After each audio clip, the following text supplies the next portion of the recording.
በያላችሁበት ሆናችሁንም ከኛ ጋር እንድትሆኑ በአክብሮት እንጋብዛችኋለን። በዓሉን የተመለከቱ መልእክቶቻችሁ አሁንም በርከት ብለው እየደረሱን ይገኛሉ።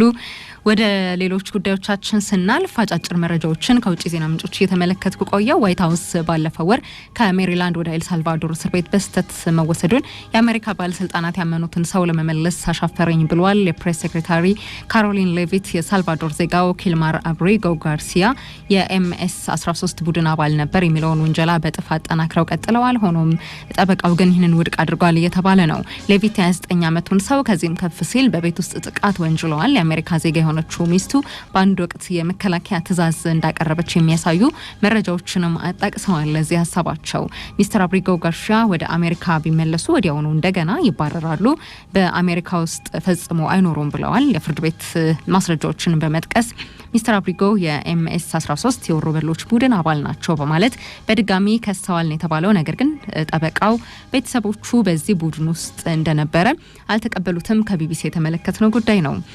ጦርነቱ ካበቃ በኋላም ሰፊ የጋዛ ቦታዎችን በመያዝ ወታደሮች ባቋቋሙት የጸጥታ ቀጣና በሚባሉት ቦታዎች እንደሚቆዩ የእስራኤል መከላከያ ሚኒስትር ተናግረዋል። እስራኤል ካትስ ዞኖቹ የእስራኤል ማህበረሰቦችን በማንኛውም ጊዜያዊ ወይንም ቋሚ ሁኔታ ለመጠበቅ ማስተማመኛ እንደሚሰጡ ነው የተናገሩት። የተባበሩት መንግስታት ድርጅት ቢያስጠነቅቅም ሐማስ ታጋቾችን እንዲፈታ ግፊት ለማድረግ እስራኤል ለ6 ሳምንታት የሚቆይ የሰብአዊ እርዳታ እገዳ እንደምትጥልም ተናግሯል። በጋዛ ሐማስ የሚመራው የጤና ጥበቃ ሚኒስቴር ጦርነቱ ከመጋቢት 18 ቀን ጀምሮ ከ1650 በላይ ሰዎች ህይወታቸውን አጥተዋል እያለ ነው።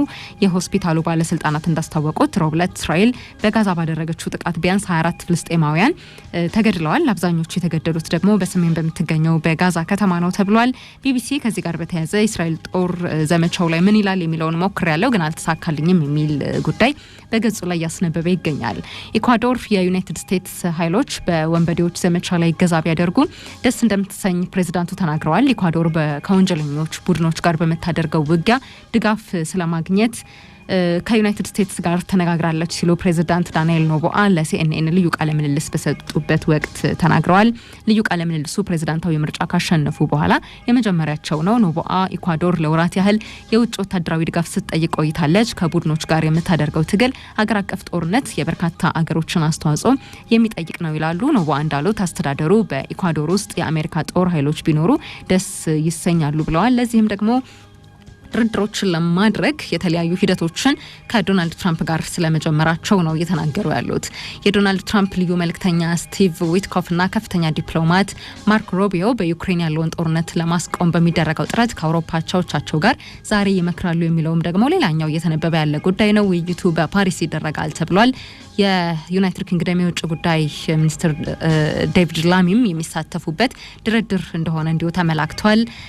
በተለይም ተፈጠረው ነገር አሁን ላይ ዩክሬን ላለችበት ነገር ጠቃሚ ሀሳቦች የሚነሱበት ነው ተብሏል። ዊትኮፍና ሩቢዮ የፈረንሳዩን ፕሬዝዳንት ኢማኑኤል ማክሮንና ቡድናቸውንም እንዲሁ ያገኛሉ የሚል መረጃ ተመልክተናል። በዚህ ሁለት ንታኔ ወደ መረጥነው ጉዳይ ነው የምንሻገረው። ከቅርብ ጊዜያት ወዲህ ከነጩ ቤተ መንግስት ረቀው የሚወጡና ተፈርመው ተግባራዊ የሚሆኑ አዳዲስ የውጭና የንግድ ፖሊሲዎች ዋሽንግተን ዩኒላተራሊዝም ይሉትን የግለኝነት የውጭ ፖሊሲ ወደ መተግበር ስለመግባቷ ምልክት ነው እየተባለ ይገኛል። ታዲያ ይኸው ነጻ ገበያና ግለኝነት ላይ በሚያጠነጥን የውጭ ግንኙነት ፖሊሲ ለዓለማችን ስጋት መሆኑም እየተነገረ ነው። ቃላብ ግርማ የአሜሪካ ዩኒላተራሊዝም ፍልስፍና ዓለማችንን ወዴት ይመራታል ሲል ተከታዩን አዘጋጅቶልናል። ኮቪድ-19 የተባለ መቅሰፍት ዓለምን ባሸበረበት ጊዜ ኮሮና የሉት ቫይረስ ፕላኔታችንን ባስጨነቀበት ወቅት ከበርቴዎች በምስኪን ድሆች ላይ ጨከኑ። ክትባቶችን አምርተው በውድ ዋጋ ለመንግስታት አቀረቡ። ያኔ ዓለምን የመታው ደዌ ድሆችን ለሞት ባለጸጋዎችን ለተጨማሪ ሀብት አደላደለም። በርካቶችም አሉ ፕላኔታችን የጥቂት ባለጠጎች መፈንጫ ሆናለች። በዓለማችንም ኢፍትሃዊነት ነግሷል። እኔ ከሞትኩ ይሉት ቢልም ጠንክሯል። ይህንን ኢፍትሃዊነት የኔ ፍላጎት ብቻ ግምት ፖለቲካዊ መልክ ስናለብሰው ዩኒላተራሊዝም ይሉትን ፍልስፍና ይሰጠናል። ትላንት በኮቪድ-19 ወረርሽኝ ጊዜ በኢኮኖሚ ቀመር ተሰርቶ ከሰብአዊነት ርቆ ከከበርቴዎች ሀብት ላይ ሀብት የከመረው የድሆችን ጥሪት ያሟጠጠው ይስሌት ዛሬ ላይ የዓለም ፖለቲካ መዘወሪያ ስለመሆኑም እየተነገረ ነው። ከቀዝቃዛው የዓለም ጦርነት ወዲህ የሊበራሉ ዓለም መሪ አልያም ከድህረ አሜሪካ ወዲህ በርካታ ተዋንያኖች ሀገሮችን ላስተዋወቀችው ዓለም ዘዋሪ ትሆናለች የተባለችው ዋሽንግተን በዩኒላተራሊዝም ፍልስፍና የዓለምን ጂኦፖለቲካ ኢኮኖሚና ትብብር ታመሰቃቅለው ገብታለች። ይህንንም በሀገራት ላይ ታሪፎችን በመጣል የውጭ እርዳታዎችን በማቋረጥ አጋሮችን በመግፋት ከግሪንላንድ እስከ ፓናማ ካናል ያሉ ግዛቶችን ለመጠቅለል በመሞከር ማሳየቷን አሜሪካዊው የፖለቲካል ሳይንስ ጠበብት ሚካኤል ቤክሌይ በፎሬን አፌርስ ላይ ባሰፈረው ትንታኔ ያስረዳል። ፖለቲካንም የውጭ ግንኙነትንም በምጣኔ ሀብት አይን የሚመለከቱት ከፑቲን ጋር ያላቸውን ግንኙነት በኢኮኖሚ ቋንቋ በሚቀርባቸው የአካውንቲንግ አማርኛ ተርፍ ሲሉ የሚጠሩት የውጭ ፍላጎቶቻቸውን ለማስከበር ዲፕሎማሲን ሳይሆን የኢኮኖሚ አለንጋቸውን የሚዘረጉት ከበርቴው ትራምፕና ሀገራቸው አሜሪካ ደግሞ የዚህ ፍልስፍና ባቡር ዘዋሪ ናቸው ይላል። ዝቅ ብሎም ይጠይቃል። ባለጠጎች እንዲህ ዓለምን ሊገዙ መንግስታትም ለከበርቴዎች ሊገዙ እንዴት ተቻላቸው? ለተቀረው ዓለምስ ምን ይዞ ይመጣል? ለዚህ ጥያቄ መልስ ለማፈላለግ አሜሪካ በዓለም ጂኦፖለቲካ ላይ አዛዥ ናዛዥ የሚያደርጋት ምንድነው የሚለውን መመልከት ከቁም ነገሩ ያቀርባል። ሚካኤል ቤክሌይ እንደሚል ዛሬ ላይ የአሜሪካ ሸማች ገበያ በቻይናና በአውሮፓ ህብረት የሚገኙ ገበያዎችን ጥምረት ብቻውን የሚገዳደር ነው። 50 በመቶ የሚሆነው የዓለም አቀፍ ንግድ እንዲሁም 90 በመቶ የሚሆነው የዓለም አቀፍ የፋይናንስ ግብይት በዶላር የሚከወን የአሜሪካ መንግስት እጅ ባለባቸው ባንኮች የሚተላለፍ ነው። ይህም ዋሽንግተን ከፍላጎቶቿ በተጻራሪ በቆሙ ሀገራት ላይ ኢኮኖሚያቸውን የሚያቃውስ ማዕቀብ እንድትጥል ስልጣን ይሰጣታል። ይህ ብቻ አይደለም። የዋሽንግተን ኢኮኖሚ በንግድ ላይ ያለው ጥገኝነት ከሌሎች ሀገራት ጋር ሲነጻጸር እጅግ ዝቅተኛ ነው። የውጭ ንግዷ ከጠቅላላ የሀገር ውስጥ ምርቷ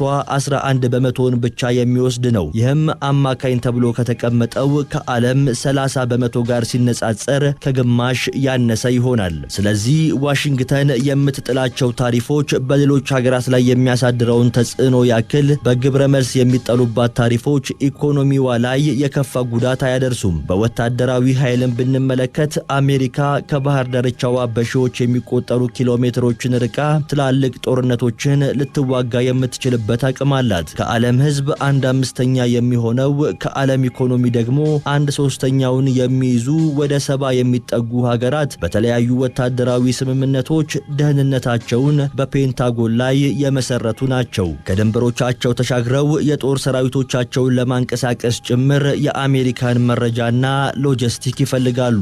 እነዚህና ሌሎች ምክንያቶች አሜሪካ ያለማንም ድጋፍ በራሷ ፍላጎት የዓለምን ስርዓት መቀየስ፣ ህጎችን መሻር እንድትችል አቅሙን ሰጥቷታል። በርካቶች ግን ስጋታቸውን ያጋራሉ። ቁርስ ላይ ያነሱትን ሐሳብ ምሳ ላይ ስላለመጣላቸው ዋስትና የማይሰጡ ናቸው በሚባሉት ፕሬዝዳንት ትራምፕ የምትመራው አሜሪካ በዚህ ልክ በዓለም ጂኦፖለቲካ ላይ ለመንገስ የምትከተለው የዩኒላተራሊዝም ፍልስፍና በፕላኔታችን ላይ ኢፍትሃዊነትን ሊያነክስ ይችላል። በእርግጥ ህይወት ስለ ገንዘብና የውጭ ግንኙነት ደግሞ የፈለጉትን ስለማጋበስ ብቻ ከሆነ ትራምፕና የዩኒላተራሊዝም ፖሊሲያቸው ትርፋማ ነው። ምክንያቱም በወዳጅ ሀገራት ላይ ታሪፍ መጣል፣ የውጭ እርዳታን ማቋረጥ፣ የሰው ሀገር ግዛትን በጉልበት ለመቆጣጠር መሞከር፣ አጋር ሀገራት ለራሳቸው ደህንነት ዘብ እንዲሆኑ መግፋት፣ የነጩን ቤተ መንግስት ወጪን ቀንሶ ገቢን ከፍ ሊያደርግ፣ እንደ ዘመነ ኮቪድ በድሆች ጥሪት ሀብታሞች እንደከበሩት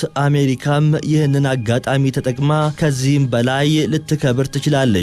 በዓለም ያለው የዜጎች የሀብት ልዩነት መበርታት ለማያስጨንቃቸው ቢሊየነር የነጩ ቤተ መንግስት ተዋንያንም ይህ እንደ ስኬት ሊቆጠርላቸው ይችላል። በዚያው ልክ በዓለም ጂኦፖለቲካ ላይ ግን የአውሮፓውያኑን የ1930 መከፋፈል ሊያመጣ እንደሚችል ሚካኤል ቤክሌይ በሐተታው ይዳስሳል። የአሜሪካ የግለኝነት ውሳኔ የዓለምን ሰላም ለትውልድ ያጸናውን የዓለም ስርዓት ሊሸረሽርና ሊንድም ይችላል። በሀገራት መካከል የነበረውን ጥምረት ፈቶ ሊያፎካክር፣ ተፎካካሪዎችን ደግሞ ወደ ግጭት ሊከት ይችላል። ምክንያት የዩኒላተራሊዝም እሳቤ ምድርን በሀብት ክፍፍል ወደ መጨረሻው የኢፍትሃዊነት ደረጃ ላይ የሚያደርስ ነው። የቻይና ፕሬዝዳንት ዢ ጂንፒንግ ዲፕሎማሲያዊ ግንኙነትን ለማጠናከር ያለመ የተባለለቱ የሶስት ሀገራት ጉዟቸው ሁለተኛዋ ሀገር ማሌዥያ ላይ ደርሷል። ኳላላምፑር የሚገኙት ዢ ጂንፒንግ አዲሱ ወርቃማ ዘመን ያሉት የሁለቱ ሀገራት ግንኙነት ምን መልክ ያለው ይሆን? የፕሬዝዳንት ዶናልድ ትራምፕ ታሪፍ የፈጠረውንና የዢን ጉዞ በተመለከተ ባልደረባችን ዘላለም ተፈሪ ያሰናዳው ጥንቅር አየር ሰዓቱን ይዛል። ከዋሽንግተን የተነሳው የዶናልድ ትራምፕ የታሪፍ ቡጢም ዓለም አቀፍ የምጣኔ ሀብት ካርታ ላይ ግዙፍ ለውጥ እያመጣ ነው። በ2025 የመጀመሪያ ሩብ ዓመት ከታሰበው በላይ እድገት ያስመዘገበችው ቻይና ሁለተኛው ሩብ ዓመት ላይ መንገራገጩ ጀምሯል። ፕሬዝዳንት ዢ በአንድ በኩል ከልዕለ ኃያሉ ሀገር የመጣን ጫና ለመቋቋም ያጸፋ ታሪፍ ጥለው፣ በአንድ በኩል ከሀገራት ጋር ያለን ግንኙነት ለማጠናከር በጎረቤት የደቡብ ቻይና ባህር አዋሳኝ ሀገራት ጉብኝት ላይ ናቸው። ቀጠናው ከዓለማችን ግዙፍ የንግድ መስመሮች መካከል አንዱ ነው። ከታይዋንና ቻይና እስከ ኢንዶኔዥያም ከቪየትናም እስከ ፊሊፒንስ በርካታ ሀገራት ይዋሰኑታል። የደቡብ ምስራቅ ኤሲያ ሀገራት ማህበር አባላት ደግሞ በዶናልድ ትራምፕ ታሪፍ ከተመቱ ሀገራት መካከል ናቸው። ምንም እንኳን ለ90 ቀናት የዘገየላቸው ውስጥ የሚካተቱ ቢኖሩም ካምቦዲያም 49 በመቶ፣ ቪየትናም 46 በመቶና ማሌዥያም 24 በመቶ ታሪፍ ተጥሎባቸዋል። ቢዘገይም ይቀራል ተብሎ አይጠበቅም እንደ አልጄዚራ መረጃ።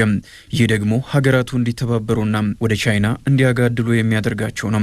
ፕሬዝዳንት ዢ ወደ ኳላላምፑር ሲበሩም የማሌዥያው ንጉስ ሱልጣን ኢብራሂም በወርቃማው ኢስታና ነጌራ ቤተ መንግስት ለግዙፍ ሀገር በሚመጥን በደማቁ ተቀብለዋቸዋል።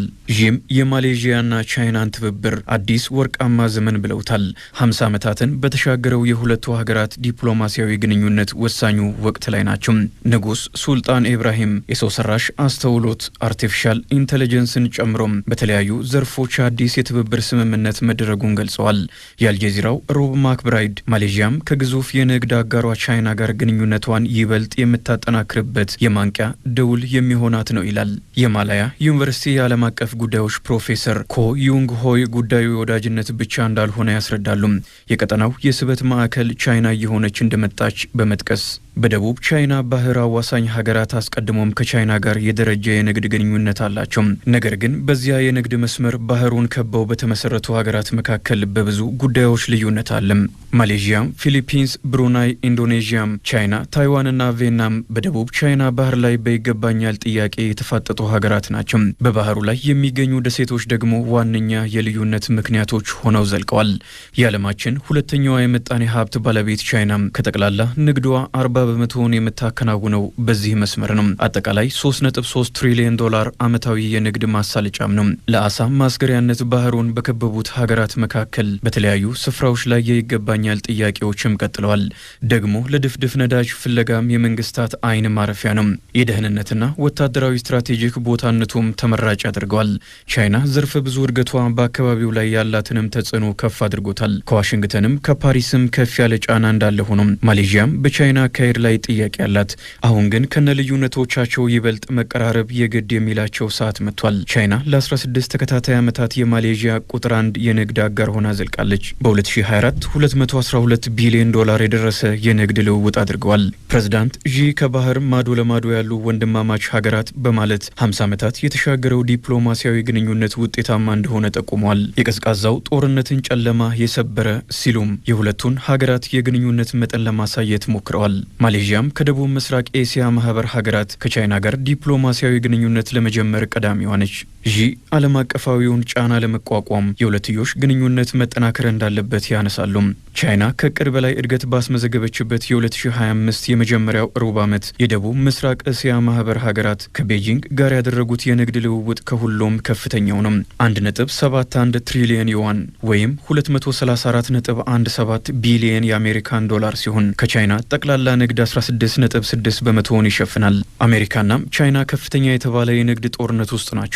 ፕሬዝዳንት ዶናልድ ትራምፕ የበርካታ ሀገራትን ዝርዝር እያሳዩም የታሪፍ መጠን ከገለጹ በኋላ ትኩረታቸውን ቻይና ላይ ለማድረግ በማሰብ የተወሰኑ ሀገራትን ታሪፍ ለ90 ቀናት ካዘገዩ ቀናት ተቆጥረዋል። የሚቆጠሩ ለውጦች አምጥቶልኛል እያሉም ነው።